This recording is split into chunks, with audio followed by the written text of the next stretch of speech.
जीवन साथी गलत आचरण करे और बहुत दुख हो तो कैसे उसको निकालें? क्या किस्मत और पिछले जन्म के कर्म समझकर चुप रहे या खुद के लिए खड़े है हों? तो ऐसा ही है तो ऐसा ही हमारे प्रारब्ध में, हमारे भाग्य में ऐसा जीवन साथी बधा है जो हर समय दुख देगा, हमारे पापों का प्रायश्चित होगा, पर हम बदल नहीं सकते। हमारी सामर्थ्य नहीं है कि बदली जा सके। भगवान बदल सकते हैं, तो भगवान से प्रार्थना करता रहे कि उनका स्वभाव, उनकी बुद्धि शुद्ध हो जाए। नहीं अपनी सामर्थ्य, आप बात करोगे तो झगड़ा कर देंगे, आप उपदेश दोगे तो आपको गाली दे देंगे। तो हम केवल एक ही उपाय है कि उनके द्वारा किए हुए प्रतिकूल व्यवहार को हम अपना प्रारब्ध समझकर भोग लें और भगवान से प्रार्थना करें कि उनकी बुद्धि शुद्ध करे। इसके अलावा हमें तो कोई उपाय समझ में नहीं आता। एकमात्र भगवान ही है जो मूर्ख को भी ज्ञानी बना दे और बड़े बड़े विद्वान को भी मूर्ख साबित कर दे। ब्रह्मा को मच्छर बना दे, मच्छर को ब्रह्मा बना दे। मस्कई करे बिरंच अज, अजय मसकते हीन। तो उन प्रभु से हम प्रार्थना करें और अपने प्रारब्ध मान करके उनके द्वारा दी हुई प्रतिकूलता को सहे, तो आपका कल्याण हो जाएगा, आपका मंगल हो जाएगा। वो जो कर रहे हैं उनको तो भोगना ही पड़ेगा। जो अपवित्र खाद्य पदार्थ, पेय पदार्थ पी करके अपवित्र भाषा, अपवित्र आचरण, तो दंड तो मिलेगा ही, आज नहीं तो कल। भागवतिक कानून जब दंड देता है ना, तो बहुत कोई नहीं कह पाता कि ये दंड है। क्या हुआ? बोले अमुक रोग हो गया, अमुक घटना घट गई, अमुक। ये सब कर्मों का दंड है। इसलिए आप न स्त्री है न पुरुष है, भगवान के अंश है। भजन कर लो और अपना जीवन कल्याण कर लो। तो जो हमको गाली देता है, जो हमारा अपमान करता है, उसमें हमारा कर्म होता है प्रधान। उस कर्म उसकी बुद्धि में बैठकर हमको दंड दे रहा है। नहीं, वही अभी बुद्धि अनुकूल हो जाए तो अभी आनंद आने लगेगा। प्रतिकूल है तो हमें दंड मिल रहा है, दुख मिल रहा है। इसलिए नाम जप करो, भगवान से प्रार्थना करो और उनके द्वारा दी हुई प्रतिकूलता को सहो, तो इससे मंगल हो जाएगा। शशिकांत जी, संगीता जी, राधे राधे। राधे राधे महाराज जी। महाराज जी, हम लोग पिछले 1.5 वर्षों से आपका एकांतिक वार्तालाप सुन रहे हैं, आपके बताए मार्ग पर चलने का प्रयास कर रहे हैं, लेकिन बार बार हम फेल हो जाते हैं। महाराज जी, काम, क्रोध, लोभ, मोह, मद और मत्सर हमें हमेशा गिरा देते हैं। इन सभी को कैसे प्राप्त करें? क्या एक एक करके विजय प्राप्त करनी चाहिए या इन सभी पर एक साथ विजय प्राप्त? देखो, पहली बात तो यह है कि हमारी जितनी जानकारी है उसका हम प्रयोग तभी कर सकते हैं जब हमें नाम बुलाएगा। जैसे हमें पता है कि हमको इस दोष से मुक्त होना है और हमें सामर्थ्य नहीं दिखाई देती। जब वो दोष आता है तो हमें परास्त कर देता है। उसकी निवृत्ति के लिए हमको बलवान बनना पड़ेगा और वो है नाम जप। नाम जप जितना करोगे उतना ही बल आएगा, उतने फिर अरुचि हो जाएगी। एक होता है कि हमें नहीं चाहिए अंदर से, और एक होता चाह है पर मुझे भोगना नहीं है। तो अभी अपने लोगों की स्थिति चाह है पर मन भोगों में जा रहा है, पर हमें नहीं भोगना क्योंकि भगवत प्राप्ति करनी। ये बहुत कठिन परिस्थिति होती है कि हम नहीं चाहते फिर भी हमसे वो क्रिया होती है, हम नहीं चाहते फिर भी हमारा मन उधर भोगों में जाता है। इसके लिए हमें डट के नाम जप करना पड़ेगा। नाम जप के सिवा आप समझो जानकारी, तो कितने लोग ऐसे हैं जिनको जानकारी सब इन बातों की है लेकिन चल नहीं पा रहे। आप ये मत समझो प्रवचन किया जा रहा है तो हो सकता है वो केवल प्रवचन ही हो, साधन में नहीं है, जीवन में नहीं है। बहुत मतलब लाखों में कोई एक ऐसा होता है जो चलता है, बकाया बैलेंस बना के चला जाता है। तो भोग भी भोग रहे हैं, मनोरंजन भी हो रहा है और पैसा आ रहा है, यश कीर्ति हो रही। अब इससे बढ़िया क्या है? लेकिन ये कुछ नहीं, सब माया का नाटक। काम क्रोध मद मान न मोहा, लोभ न क्षोभ राग नहीं द्रोहा, जिनके कपट दम्भ नहीं माया, तिनके हृदय बसो रघुराया। पहले इन शत्रुओं पर विजय प्राप्त करनी पड़ेगी और उसके लिए नाम जप चाहिए। गोस्वामी तुलसीदास जी कह रहे हैं, बिगड़ी जन्म अनेक की, अब ही सुधरे आज, होई राम को नाम जप तुलसी तज कुसुमात। ये कुसुमात है काम क्रोध लोभ मोह मद मत्सर, और नाम जप के द्वारा ही इसका त्याग हो सकता है। जितना अधिक नाम जप करोगे उतना ही वैराग्य प्रबल होता जाएगा। देखो, पहले था आप नाम जब नहीं इतना हो रहा था तब आप भोगों से बचने की चेष्टा नहीं करते थे, भोग भोग कर हर्षित होते थे। आज आप रो रहे हो कि मुझे नहीं चाहिए, ये उसी नाम जप का फल है। ये जबरदस्ती मेरा मन क्यों कर रहा है, मुझे नहीं चाहिए संसार। तो ये जो आया ये भजन से आया। अब और भजन बढ़ाओ कि जहां चाहो वहां ब्रेक मार दो, मुझे नहीं तो नहीं। ये आ गया तो जीत गए संसार से। तो और भजन बढ़ाओ, नाम जप बढ़ाओ। और दूसरी बात ये हुआ साधन। अब दूसरी बात बता रहे हैं आश्रय। अपना तन, अपना मन, अपना प्राण, अपना सर्वस्व, हे भगवान मैं आपकी शरण में हूं, समर्पित कर दिया। अब जैसे मकान किसी के नामे कर दो तो उसकी छिपकली, जाला, खिड़की, दरवाजा सब हो जाता है उसी का। अब हमारी जिम्मेवारी नहीं, कौन सा रंग पुतवाना वो तुम देखो। हम निश्चिंत हो जाते हैं ना जब किसी के नाम कर देते हैं अपनी जमीन, अपनी प्रॉपर्टी, अपना मकान। हम भगवान को अपना सर्वस्व दे रहे हैं। नाथ सकल संपदा तुम्हारी, मैं सेवक समेत सुत नारी। ये जीवन आपको, हमारी बात बहुत ध्यान से समझना, इसे आश्रय कहते हैं, इसी से भगवत प्राप्ति होती है। हे प्रभु, यदि आप इस हृदय में काम को रखना चाहते हो तो रखो। अब हमारी शिकायत नहीं होगी क्योंकि आपको हमने दे दिया। और आप नहीं रखना चाहते तो मिटा दो, मेरी सामर्थ्य नहीं कि मैं मिटा पाऊं। ये हुई शरणागति और वो हुआ साधन। साधन और शरणागति दोनों का आश्रय लेकर के चलो, निकल जाओगे। अगर हम साधन में फेल होते तो शरणागति में पास है, कि हमने आपके नाम कर दिया, आप सामर्थ्यशाली हो, आप ना सुधारोगे तो हमारा सुधर पाएगा क्या? हमारे बनाए ना बनेगी कोटि कल्प लो, और आपके बनाए बनेगी पल पाओ में। आज सत्संग में यही कह रहे थे, आप बना दो तो एक पल के चौथाई हिस्से में बन जाए, और हम तो करोड़ों जन्म लगे हैं तो नहीं बन पाएगा। आप तो 1.5 साल से चल रहे हो, हम लोगों का जीवन व्यतीत हो गया है, तो भी यही है कि नाथ आप ही संभाले हो, हमारी कोई साधना नहीं, हमारी साधना भी आप हो, हमारे साध्य भी आप हो, तो आप कृपा कर। ये आश्रय रहता है। बड़े बड़े महापुरुषों ने भगवत आश्रय के द्वारा भगवत प्राप्ति की है। देखो आश्रय में कितनी कृपा की छूट है। जय अग बध्यो व्याध जिम बाली, अर्थ समझ में आ रहा है? जिस पाप के कारण बाली को भगवान ने व्याध की तरह छुपे मारा। जय अग बध्यो व्याध जिम बाली, सोए सुकंठ पुन कीन कुचाली। वही गलती सुग्रीव ने की, सुकंठ माने सुग्रीव ने की, और सोई करतूति विभीषण के लिए। वो स्वामी तुलसीदास जी लिख रहे हैं, बस अपने उड़ाम न तिन तन हेरी। क्यों? मेरा शरणागत है। भगवान ने जब बाली को मारा तो 4 महीने चतुर्मास प्रवर्षण पर्वत पे किया, एक बार भी दंडवत करने सुग्रीव नहीं गए, लेकिन भगवान का आश्रय ले लिए थे तो वो भूल सकते, लेकिन भगवान नहीं भूल सकते। लक्ष्मण जी को देख भेजकर उनको जागृत किया। तो हम लोग ऐसे हैं शरणागत, अपने सुख के लिए भगवान की शरण में कहने की बात कह देते हैं, लेकिन भगवान उस वचन की शरणागति को स्वीकार करके हमारा उद्धार कर देते हैं। हमको निराश तो होना ही नहीं है। अगर हमारे अंदर गलतियां हैं, त्रुटियां हैं, और भगवान के शरणागत हैं, तो भी भगवत प्राप्ति हो जाएगी।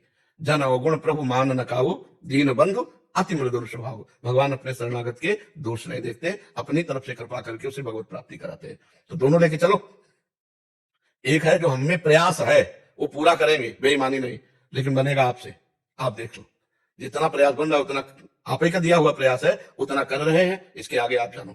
हमारी बात समझ पा रहे हो ना? बस आप निश्चिंत हो जाओ, हमारी बात मान लो, निश्चिंत हो जाओ। इसी से भगवत प्राप्ति होती है, आश्रय से। शरीर में पीड़ा आ जाए तो हम भगवान को भूल सकते हैं, मूर्छा हो जाए तो भगवान को भूल सकते हैं, गाढ़ निद्रा है तो भगवान को भूले हुए हैं। उस समय प्राण निकल गए तो हमारा तो कोई प्रयास उस समय हो नहीं रहा, उस समय आश्रय लिया हमने भगवान का, उससे भगवत प्राप्ति हो जाती है, आश्रित से। तो नाम जप करो, जितना आप में पावर भगवान ने दिया उतना लड़ो, इसके बाद विजय आपकी ही होगी, हार जाने पर भी। ये बात आप बांध लो, अपने दिमाग में गांठ बांध लो। सत्संग का जो यही फल होता है कि हमें पूर्ण विश्वास हो जाता है कि हमें भगवत प्राप्ति हो जाएगी। आश्रय से भगवत प्राप्ति है। बिगड़ी जन्म ने किया वही सुधरे आज, हो ही राम को। पहले तो भाव जमाओ कि मैं प्रभु का हूं और मेरा जीवन प्रभु को समर्पित है। अब जो भी वो क्रिया हो रही, प्रभु हमें सामर्थ्य दिए, उतनी हम कर पा रहे हैं, आगे की आप देख ले।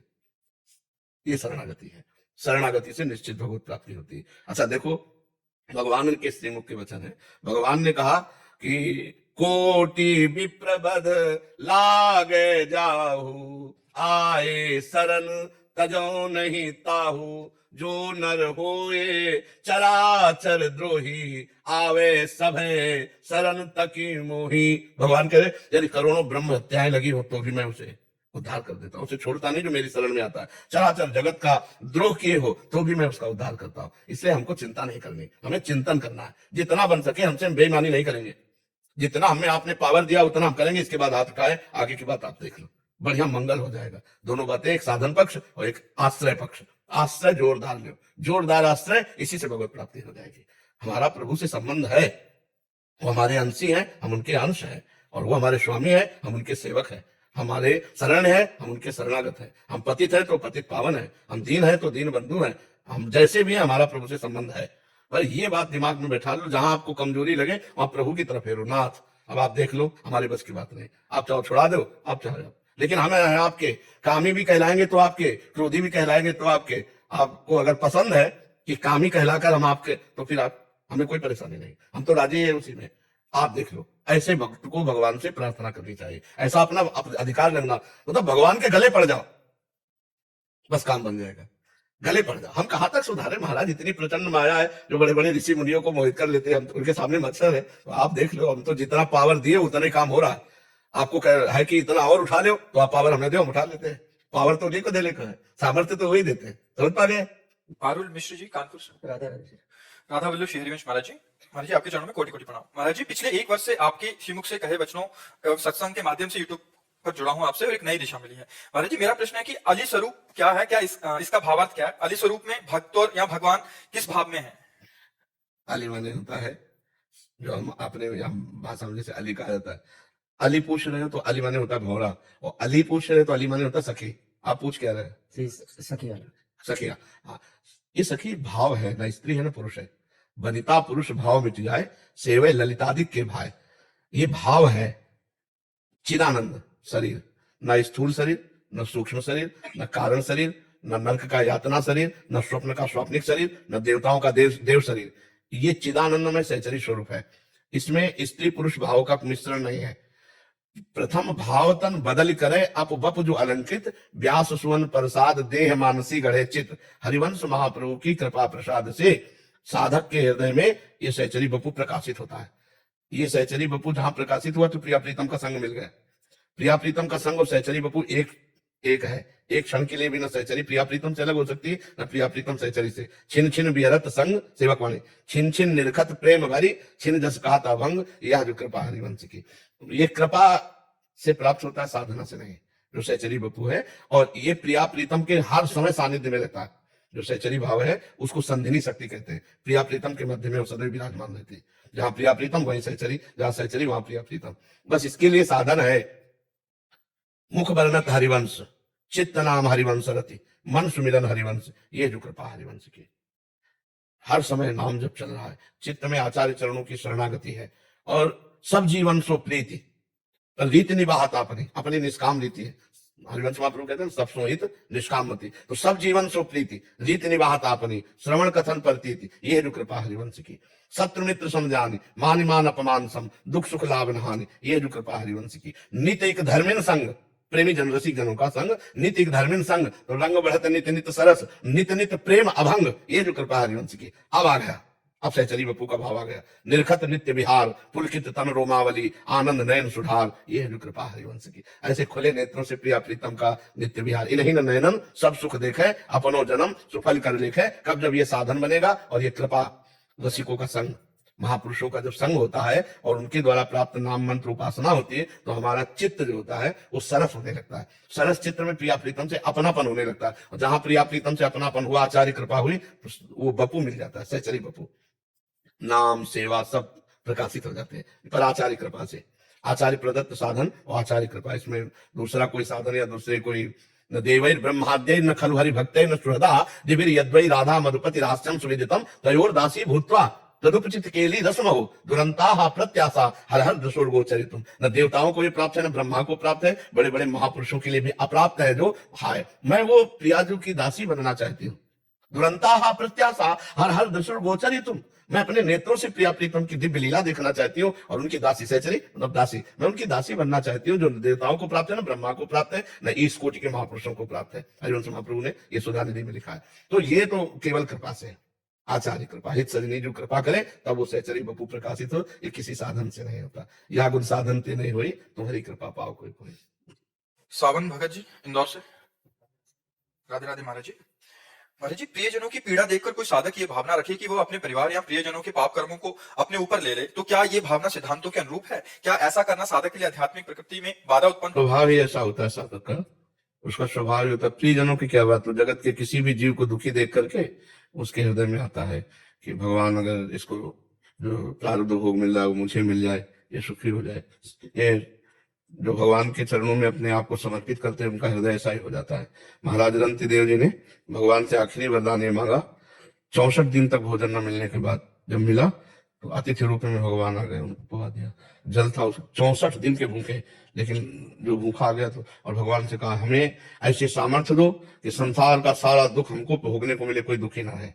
ये भक्तों का हृदय होता है। जिससे संत महात्माओं का कहना है, सर्वे भवन्तु सुखिनः, सर्वे सन्तु निरामयाः, सर्वे भद्राणि पश्यन्तु मा कश्चित् दुःखभाग् भवेत्। सब निरोग रहे, सब सुखी रहे, किसी को किंचन मात्र दुख ना पहुंचे। ये तो संतों का भाव होता है, भगवत भक्तों का भाव होता है। और ये सिद्धांत भी है, पर दुख द्रवे सुसंत पुनीता। जो दूसरे के दुख को देखकर द्रवित हो जाए वो हृदय संत हृदय होता है। भेष भले ना हो, लेकिन वो हृदय संत हृदय होता है। तो प्रियजन क्या, सब जन को देखकर, किसी को भी दुखी देखकर हृदय द्रवित हो जाना, ये भक्त जन का है। और ऐसी सामर्थ्य बड़े महापुरुषों में होती है जो दूसरों के प्रारब्ध को लेकर भोग लेते। साधारण ये ट्रांसफर नहीं होता, वो महापुरुषों का संकल्प काम करता है। अपने में सामर्थ्य इतनी नहीं है। जो भगवत प्राप्त महात्मा हर कष्ट सहते रहते हैं शांत भाव से, लेकिन जिनका शरीराभिमान नष्ट नहीं हुआ, यदि उनको कष्ट आ जाए तो पूरी मनोवृत्ति शरीर में ही लगी रहती है। तो इसलिए हमें लगता है खूब नाम जप करें और सब में भगवान को देखने की चेष्टा करें, शरीर से, मन से, वचन से, धन से, कर्म से हमारा दूसरे के दुख निवृत्ति का भाव हो, ये बढ़िया है। और अभी दुख सहने का भाव नहीं आ सकता। कोई भयानक कष्ट आ जाए तो हमारी वृत्ति कष्ट में रहेगी तो घाटा हो गया। हमारी वृत्ति भगवान में और भयानक कष्ट सह रहे तो ये लाभ की बात है। वो भगवान का भजन करते हुए जब अभ्यास पुष्ट हो जाता है तब ये स्थिति होती है कि मन सदैव भगवत चिंतन परायण रहता है और शरीर कष्ट में रहता है। तो इसलिए जब तक मन भगवदाकार ना हो जाए तब तक ये ऐसी भावना तो करनी चाहिए दूसरों का दुख निवृत्त हो जाए, पर तुम झेल लो इतनी सामर्थ्य नहीं है। देह भाव वाला नहीं झेल सकता। जब तक देह भाव है तब तक बहुत कठिन है, क्योंकि पीड़ा है तो मन उसी में लगा रहेगा ना। घबराहट है कि मृत्यु न हो जाए, तो फिर घबराहट है, पीड़ा है तो फिर भगवत चर्चा है सब। इसलिए यावत स्वस्थ विदम कलेवरम यावत च दूरे जरा, जब तक बुढ़ापा दूर है और रोग दूर है तब तक भगवदाकार वृत्ति कर लेनी चाहिए, खूब भजन कर लेना चाहिए। हमारी नोट भी ले लो आपको। पर ऐसा है ले, अब अवश्य में भोक्तव्यम कृतम कर्म शुभाशुभम, अपने अपने कर्मों को शरीरधारी को भोगना पड़ता है। ये बड़े बड़े सिद्धों को भी भोगना पड़ता है। रामकृष्ण परमहंस जी के गले में कैंसर था, तो ये सब भोग है अनेक जन। अब जैसे अपने लोगों का है तो आखिरी हिसाब किताब बराबर है। अब प्रभु के पास जाना है तो अनंत जन्मों का थोड़ा थोड़ा भुगता के भगवान पहुंचा रहे हैं। नहीं तो देखो कितने ऐसे लोग हैं पाप कर्म करते हैं, जुकाम भी नहीं होता, नहीं होता, तो उल्टा दिखाई दे रहा है, अकेले दिखाई दे रहा है, लेकिन उल्टा नहीं है। उनको अनेक जन्म लेकर अपने कर्म भोगने हैं।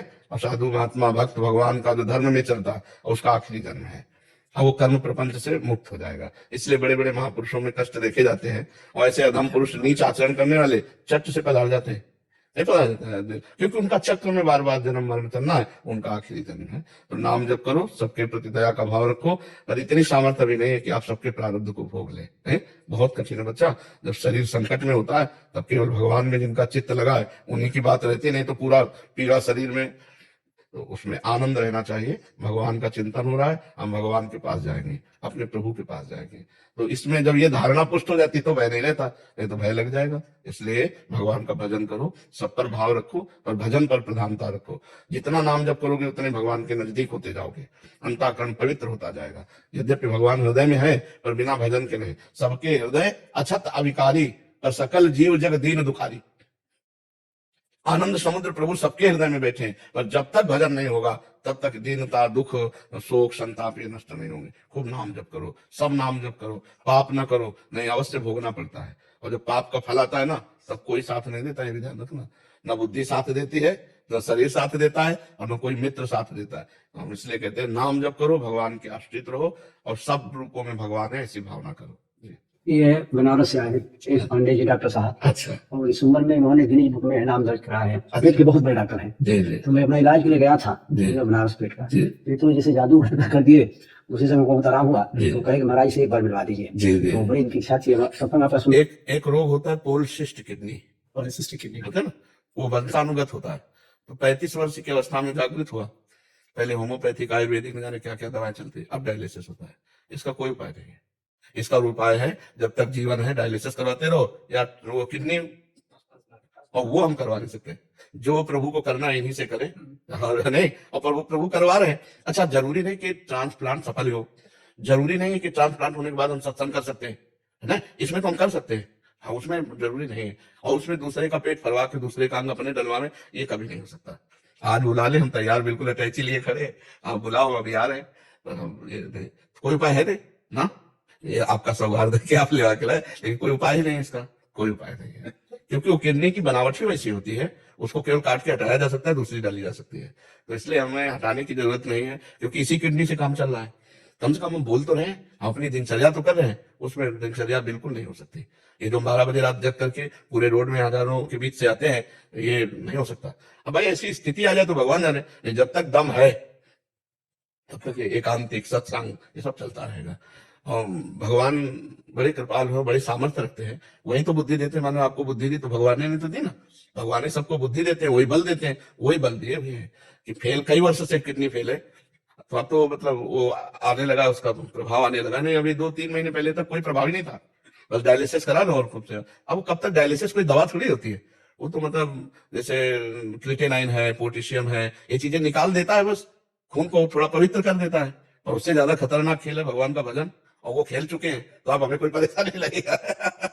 भगवान के आश्रित है तो हम मस्त रहते हैं, सही चाहे जैसी परिस्थिति हो। मेरी प्रिया जो हमको ऐसे अपार सुख देते कि मुझे शरीर छोड़कर अपने प्रभु के पास जाना है, आज बुला लो चाहे कल बुला लो, जो हम तो नौकर हैं, आपकी ड्यूटी बजा रहे, जहां ट्रांसफर करो वहां चलने के लिए तैयार है। तो इसकी कोई दवा तो नहीं है ना? हाँ ठीक है। माना मिश्रा जी, ऑस्ट्रेलिया से। राधे राधे। मेरा जन्म इंग्लैंड में हुआ था और मैं ऑस्ट्रेलिया में अभी पढ़ाई कर रहा हूँ। महाराज जी, मेरे माता पिता आपके बताए हुए मार्ग पर चलने का पूरा प्रयास कर रहे हैं। घर में भागवतिक वातावरण है। मैं पश्चिमी देशों के कल्चर के हिसाब से जीवन व्यतीत करता हूँ, जिससे अध्यात्म बहुत सीमित है। मैं कोई व्यभिचार नहीं करता, लेकिन बिना अध्यात्म के भी मुझे जीवन जीने अच्छा लग रहा है। कृपया मेरा मार्गदर्शन करें कि मैं अध्यात्म की तरफ कैसे आऊं और उसका क्या लाभ है। विदेश में रहने वाले नहीं बच्चा, कई युवकों का ये सवाल है। हाँ मतलब सबसे पहली बात होती है, आप व्यभिचार नहीं करते इसलिए धन्यवाद। पर प्रायः इस अवस्था में, चाहे देश में हो चाहे विदेश में, ये गंदी वृत्ति बढ़ती है। अगर हम इस गंदी वृत्ति, मान लो आप पवित्र आचरण से चल रहे हो तो बहुत बड़ी बात है इस अवस्था में। अच्छा, विदेश में हम कभी तो गए नहीं, तो विदेश में क्या ऐसा है जो अपने अध्यात्म के विरोधी हो सकता है? अपने देश में क्या ऐसा है जो अध्यात्म में सहयोगी हो सकता है? हमें तो लगता है कि चाहे भारत में रहो चाहे इंग्लैंड में रहो, यदि आप अध्यात्म को धारण करना चाहें तो आप कहीं भी धारण कर सकते हैं, और ना धारण करना चाहें तो यहाँ भी वही सब है। यहाँ नहीं है क्या? क्या गंदे आचरण नहीं है यहाँ?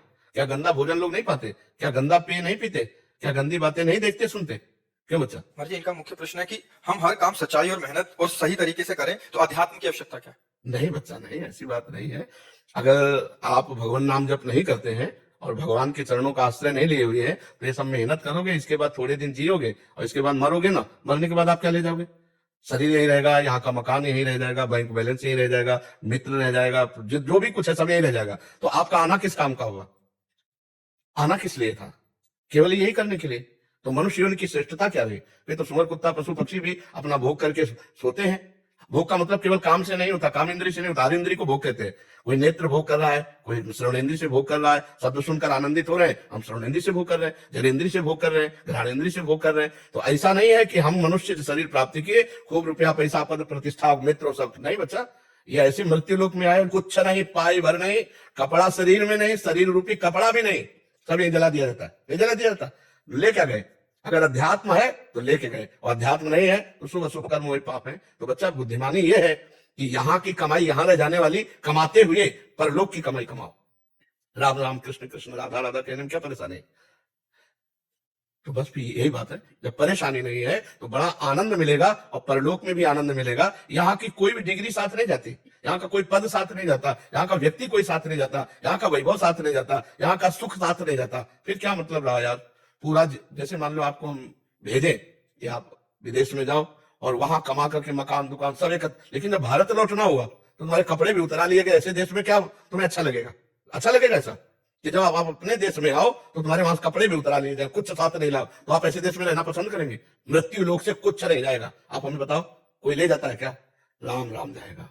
लोग जब 100 ले जाते हैं ना तो कहते भी है राम नाम सत्य है, सत्य बोलो मुक्ति है, भगवान का नाम बच्चा, अध्यात्म आवश्यक है, अध्यात्म आवश्यक है। महाराज जी, ये प्रश्न कभी हमारे मन में भी था महाराज जी, बट ये बाहरी धाराओं से जो अध्यात्म को नहीं जानते उनके लिए तो वास्तविकता में बनता है कि ठीक है, हम अच्छा कार्य कर रहे हैं और यही करना ही जीवन की सफलता है। बट महाराज जी, ये बात आपके सानिध्य में जाके समझ आई कि अध्यात्म ये तो बहुत पीछे का मार्ग है। अंदर जो आनंद है, इंटरनल जो एक पीस है महाराज जी, वो तो आज समझ आ रहा है कि अध्यात्म की आवश्यकता क्या है। और हम देखते भी हैं महाराज जी, जो ये सारा कर रहे हैं और बाद में क्लेशित हैं, दुख और सुख के पचड़ों में फंसे हुए हैं, प्रतिकूलता अनुकूलता में। आप बैठे यहाँ एक वृद्ध रूप में बैठे थे और वो सफल जीवन जिसे संसारिक कहते हैं, तो उन्होंने कहा मैं पदाधिकारी भी रहा, हमारे पास फार्म हाउस सब कुछ है, पर अब मैं भयभीत हूँ कि मरना पड़ेगा और कुछ मेरे साथ नहीं जाएगा, इसीलिए मैं आपका प्रवचन सुन के आया हूँ, मेरा भय निकाल दो। उनका भय से तो निकलने वाला नहीं कि टेबलेट दे दे, निर्भय हो जाओगे, भगवान की शरण में होकर नाम जप करो, निर्भय हो जाओगे, निश्चिंत हो जाओगे, निशोक हो जाओगे। अध्यात्म अत्यंत आवश्यक, क्योंकि ये शरीर सोने का नहीं बना है,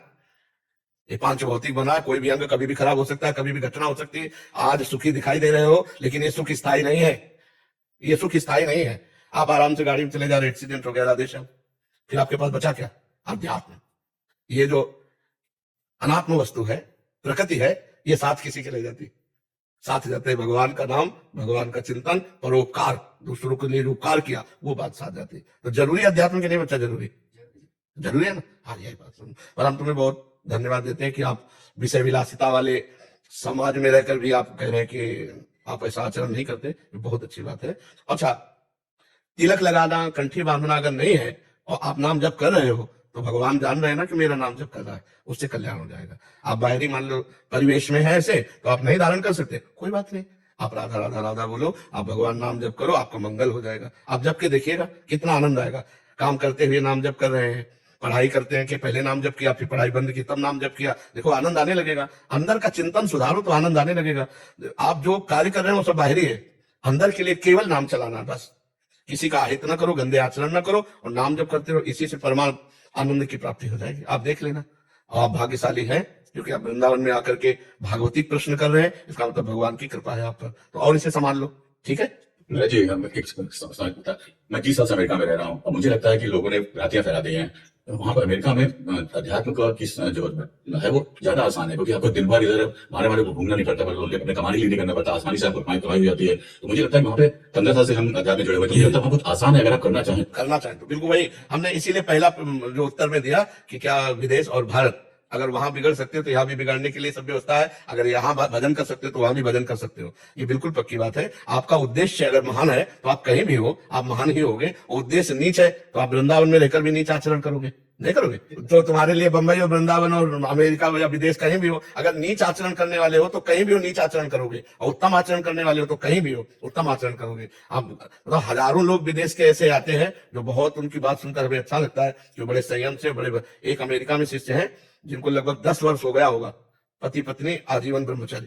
तो बहुत से ऐसे भक्त लोग हैं कि जो विदेशों में रहकर भक्ति कर रहे हैं। अगर हमारे हृदय में भक्ति है तो सही बात, कौन रोकेगा, रोक कौन सकता है। सुविधाएं हैं, खूब आनंद पूर्वक भजन करो, और अगर गंदे आचरण करना है तो फिर यहाँ भी है।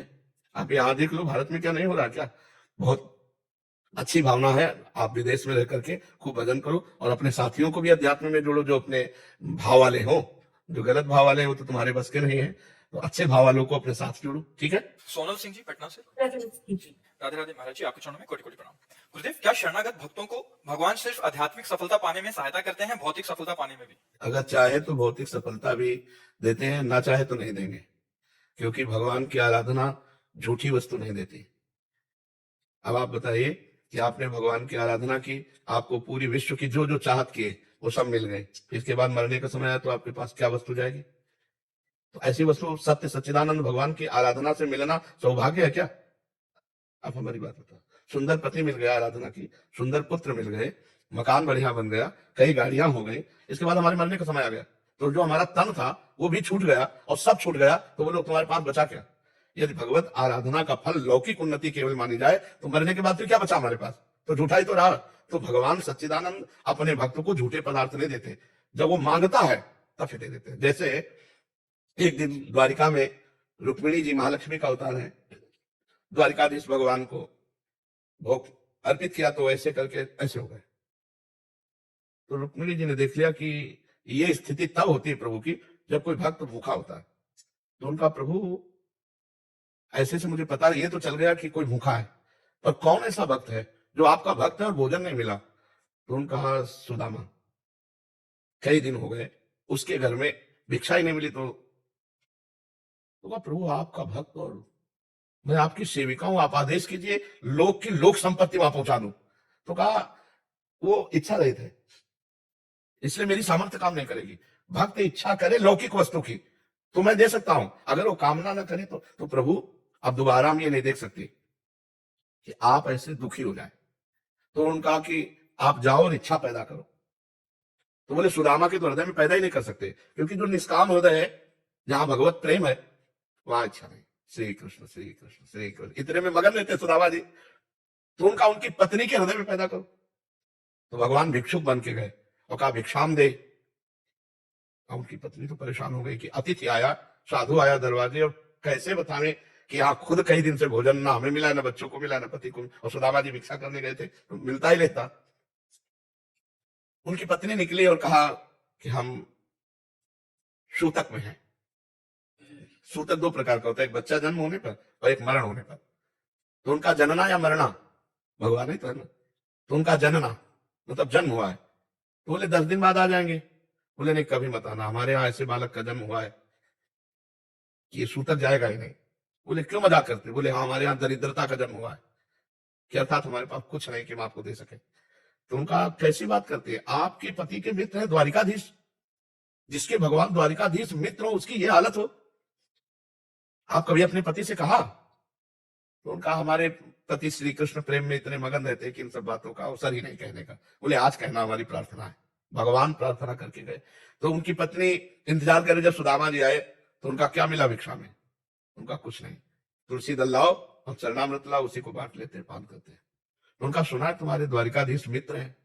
बोले हाँ। तो बोले एक बार जाके कहो ना कि हमारी हालत ऐसी। बोले कदापि नहीं, मैं ये नहीं कर, मैं अपने श्री कृष्ण से केवल प्यार करता हूँ, प्रेम करता हूँ, उनसे लौकिक वस्तु की चाह नहीं। तो मिलने तो जा सकते हो। उसने विचार किया अगर ना भी मांगेंगे तो हालत देखकर दया तो आ जाएगी ना, तो कुछ ना कुछ दे देंगे। तो उनका मिलने तो जा सकते हो? बोला मिलने तो जा सकता हूँ, पर दोस्त के पास जाए या गुरु के पास जाए या बेटी के यहाँ जाए तो कुछ लेके जाना चाहिए। जैसे बेटी के यहाँ जाए कुछ लेके, गुरु के पास है तो भाव में पत्र पुष्प जो वैसे, और अपने मित्र के पास जाए बोले शास्त्रीय आज्ञा है तो क्या भेंट लेके जाऊं? उनका भेंट तो देखो फिर मांगती है। तो कई घरों में मांगा तो दिया नहीं। एक घर में जो पछोड़ने के बाद चावल टूटे हुए होते ना, वो उन्हें तंदुल कहते हैं। टूटे हुए चावल ऐसे इतने से फटे कपड़े में बांध के भगवान के लिए भेंट में। जब वहां बहुत बड़ा प्रसंग है, परम प्रधान प्रसंग, जब वहां पहुंचे तो द्वारपाल हड्डी हड्डी सुदामा जी की फटे कपड़े, कहां से आए हो? तो उनका ये सम्मत पूछो, तुम केवल इतना बता दो जाके कि सुदामा नाम का तुम्हारा मित्र आया है। तो द्वारपाल देख रहे मित्र कहा? द्वारिकाधीश और कहा भिक्षुक, भला ऐसे मित्र देखे गए? मित्र तो समानता होती है। उनका एक बार आप निवेदन कर दीजिए जाके। जे भी कहा जाके सुदामा, तो भगवान आसन पे बैठे थे, ऐसे उठ के भागे। तो द्वारपाल आश्चर्य मान रहे कि ब्रह्मा जी आए, शंकर जी आए, तो भी ड्योढ़ी पर खड़े रहना पड़ा, और भगवान बाद में उनको बुलाए, ऐसे भागे कभी नहीं। और भिक्षुक को देख के भागे। भगवान दौड़ के ऐसे गले लगाया, आए और स्वयं रुक्मिणी जी के पलंग पे बैठाला, चरण पखारे। सुदामा जी तो कि ऐसा फटी बेवाई भगवान देखकर अश्रु चलने लगे भगवान।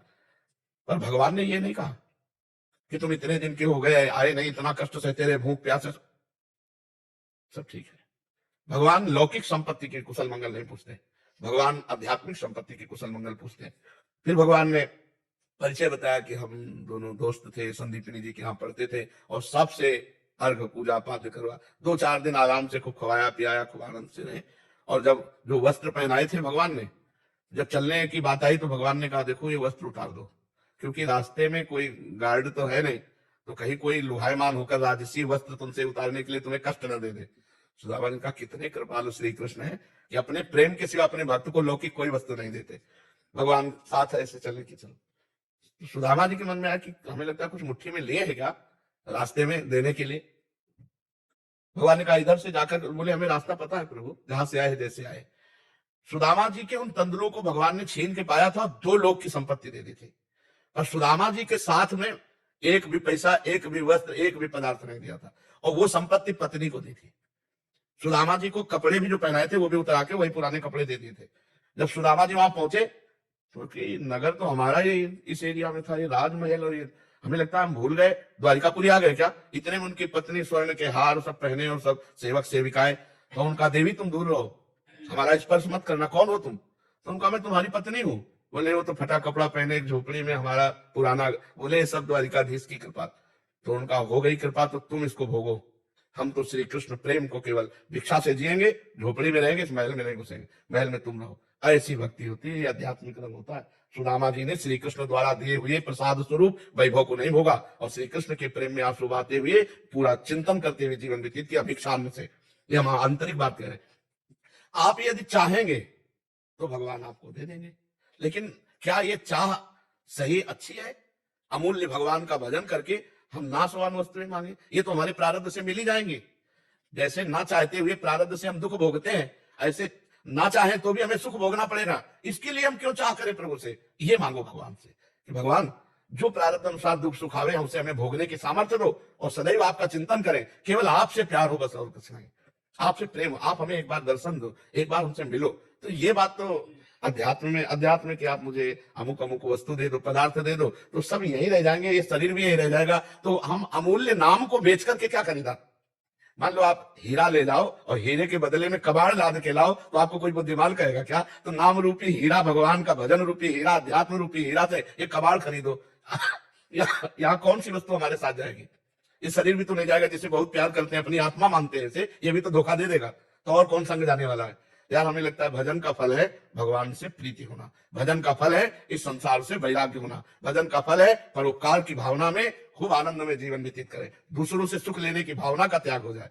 तो ये भोगों की बात तो मुझे समझ में नहीं आ रही कि भगवान की कृपा से हमें भोग प्राप्त हो, क्यों? आपको बात समझ में आ रही? और अगर चाहोगे तो भगवान जो इच्छा करियो मन माही, हरि प्रसाद कुछ दुर्लभ नहीं। भगवान की कृपा प्रसाद से कोई दुर्लभ थोड़ी। ध्रुव जी भगवान का परम पद भी प्राप्त किए और राज्य भी प्राप्त किए, प्रहलाद जी भगवान का परम पद प्राप्त किए, राज्य भी प्राप्त किए, अम्बरीश जी चक्रवर्ती सम्राट भी थे और भगवान के प्रेमी भी थे, विभीषण जी भगवान का परम पद भी प्राप्त किए और राज्य भी प्राप्त किए। अगर थोड़ी भी लालसा है तो भगवान वो इच्छा पूरी कर देंगे और भगवान भी मिलेंगे। तो हमें लगता है सर्वज्ञ भगवान से लालसा क्यों करें? जब वो कह रहे हैं योगक्षेमम हम भैया हम तो ऐसे हैं, आप देख लो क्या देना है और क्या लेना है वो आप समझ लो, जो लेना उसे उठा दो और जो देना उसे दे दो। आपके हम आपके नाथ सकल संपदा तुम्हारी, मैं सेवक समेत सुतनारी। बढ़िया आनंद से काहे को मांगोगे भगवान से, काहे को मांगे? अच्छा ना मांग पूरी करें, वो सर्वज्ञ है, इसको दे देंगे तो ये बावरा हमारा भजन ही छोड़ देगा, तो आपकी श्रद्धा भी कम हो जाएगी कि हम इतना भजन करते भगवान से मांगा। फिर अगर सही ज्ञान के मार्ग में ना चलो तो अश्रद्धा पैदा हो जाए। सुनील जी, राधे राधे महाराज जी। महाराज जी आपके चरणों में कोटि कोटि प्रणाम। महाराज जी, अगर हम जीवन में कष्ट सहते हुए भी प्रभु कृपा का अनुभव करें कि उन्होंने ही संभाल रखा है, तो क्या इसका अर्थ यह है कि हमारे कष्ट हमारे पूर्व जन्म के कर्मों को नष्ट कर रहे हैं और प्रभु हमारे साथ हैं, या फिर जो कष्ट प्रभु कृपा से कम हुए वो हमें आगे जाकर कर्मों के नहीं, हम आपको बताएं प्रभु कृपा क्या है। जैसे बच्चे को ऑपरेशन करवाना है तो माँ पैसा देगी डॉक्टर को, अपनी गोद में ले जाएगी और डॉक्टर को समर्पित करेगी और प्रार्थना करेगी।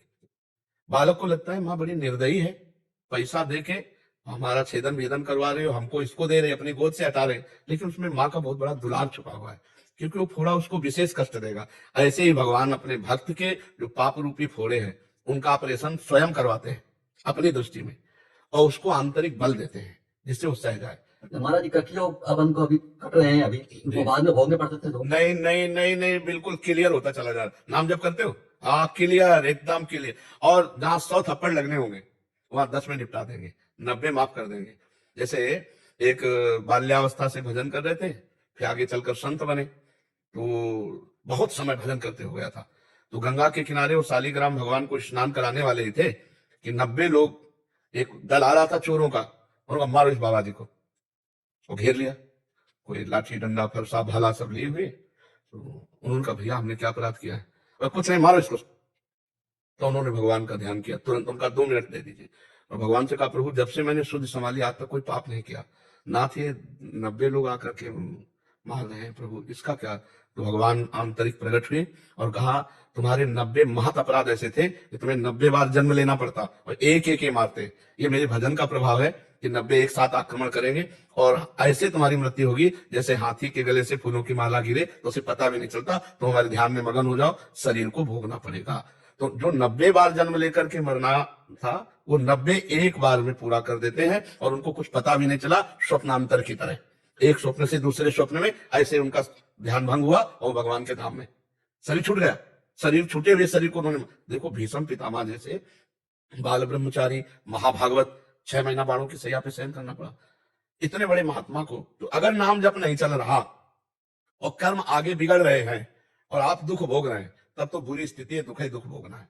अगर भजन हो रहा है तो आगे के सब जितने कर्म आपके गलत भी हो जाएंगे उन सबको बराबर कर देगा, जला के राख कर देगा, संचित को भस्म कर देगा जो जमा है और प्रारब्ध को भोगने की सामर्थ्य दे देगा। भगवान के नाम में बड़ी सामर्थ्य है, इसलिए विचलित मत होना, बिल्कुल बिल्कुल करेक्ट। जो हमारा प्रारब्ध है वो भोगा करके नष्ट हो रहा है, हम पवित्र होते जा रहे हैं और जो संचित है वो भगवान के नाम से भस्म हो जाएगा। जो क्रियमाण है, नया कर्म है, वो निष्प्रभावित हो जाएगा, वो हमको बांधेगा नहीं, हम जीवन मुक्त हो जाएंगे। इसीलिए कहते हैं भजन करो, भजन नहीं कोई साथ देने वाला नहीं।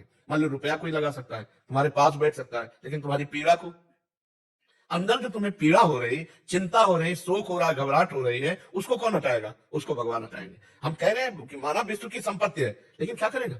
मान लो आपका किडनी फेल, लीवर फेल, अब जो आप भोग रहे हो कष्ट, तो कोई कह सकता है कि मैं आपके तौल भर रुपया लगा सकता हूं, लेकिन रुपया से दूर होगा क्या?